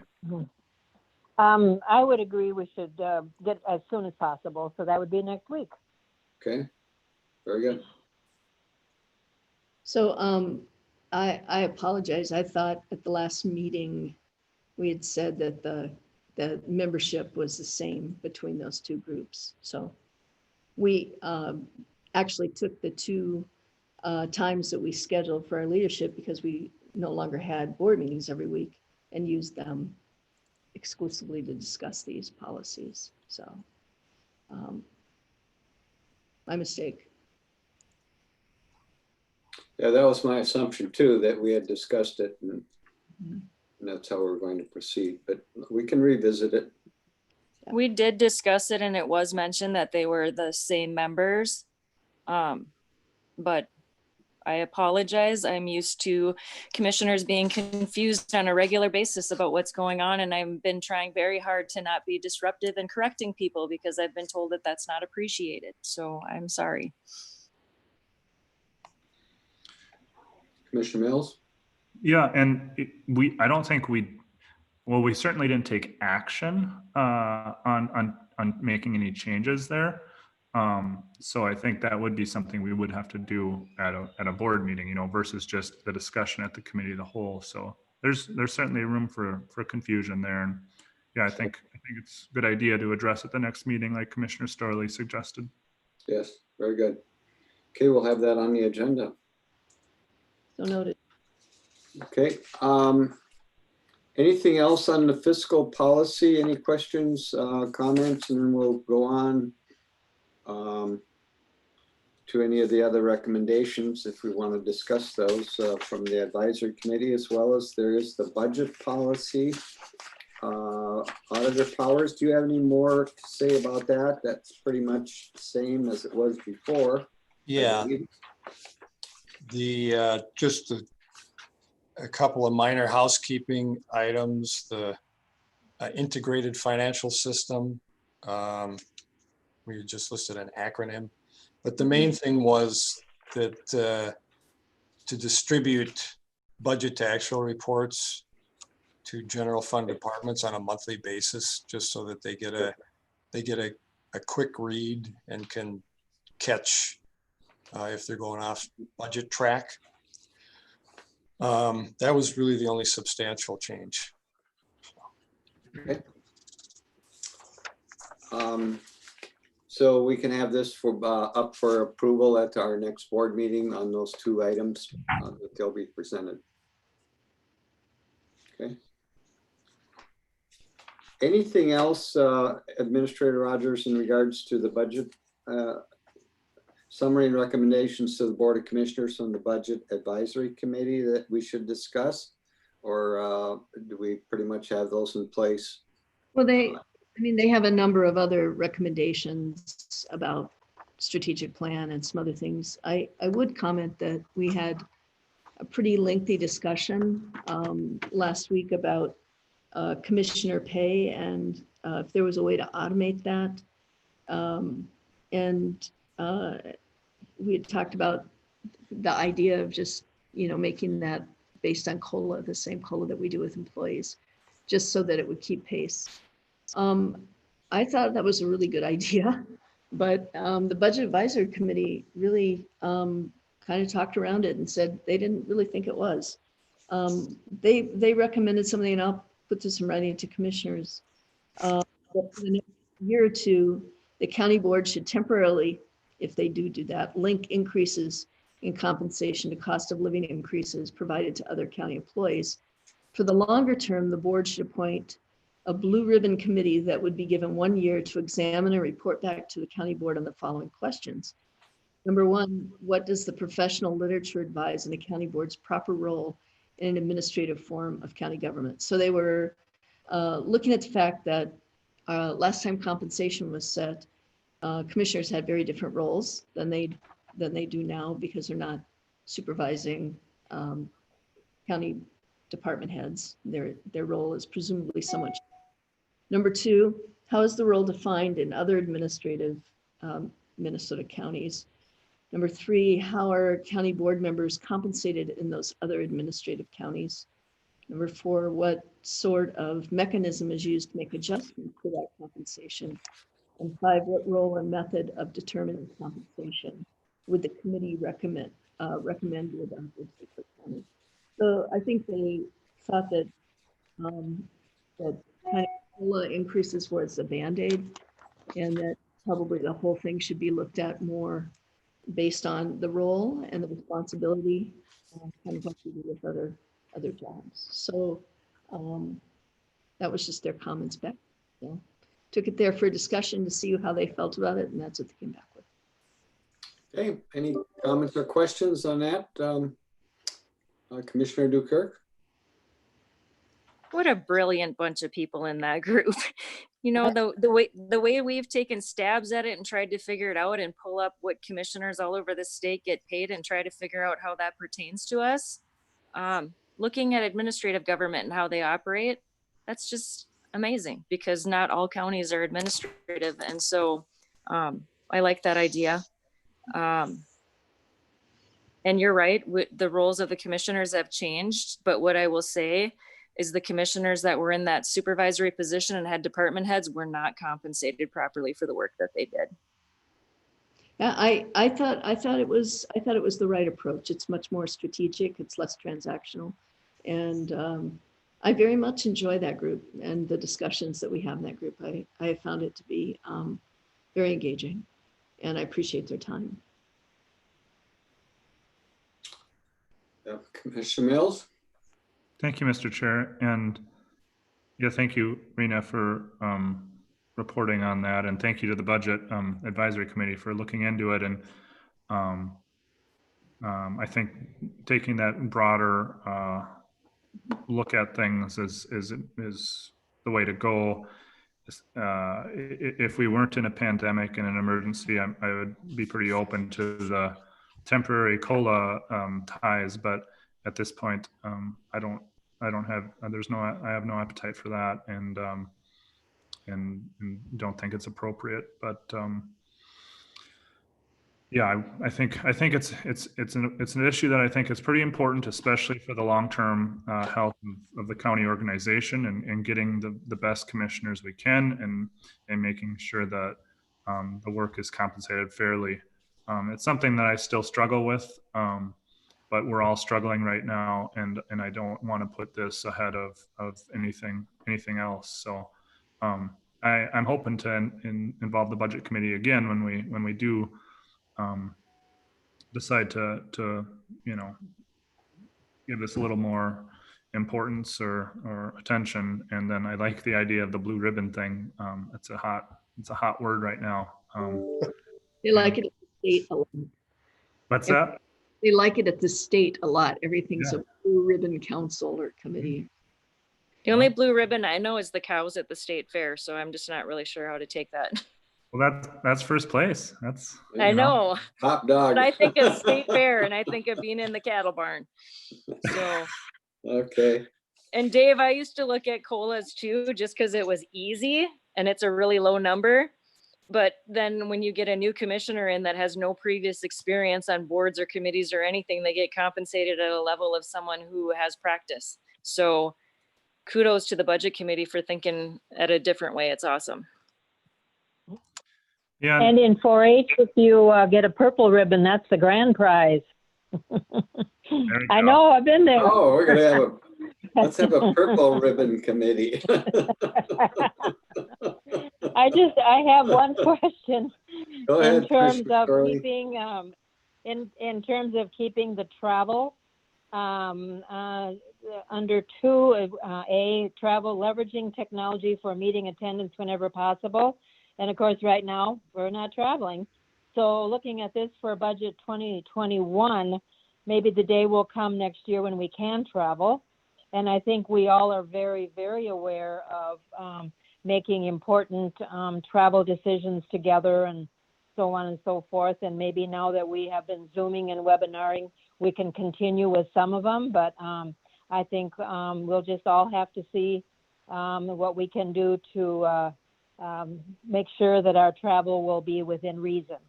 And the other thing on the COLA and all that, I hope that that will be an addendum and keep it at the bottom of the future to consider. Thank you for Rena for reading that off. Okay. Jim Boyd does a really good job of drafting those things. Summarizing discussions. With his help. Okay, okay, Commissioner Mills. Thank you, Mr. Chair.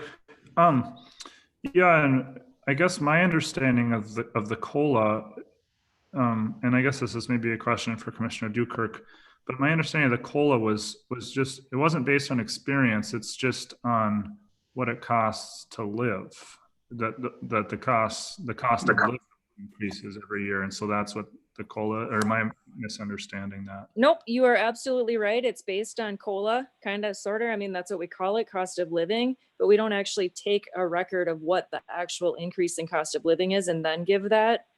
I just look at, if the commissioners were just put on the COLA, then they would increase every year.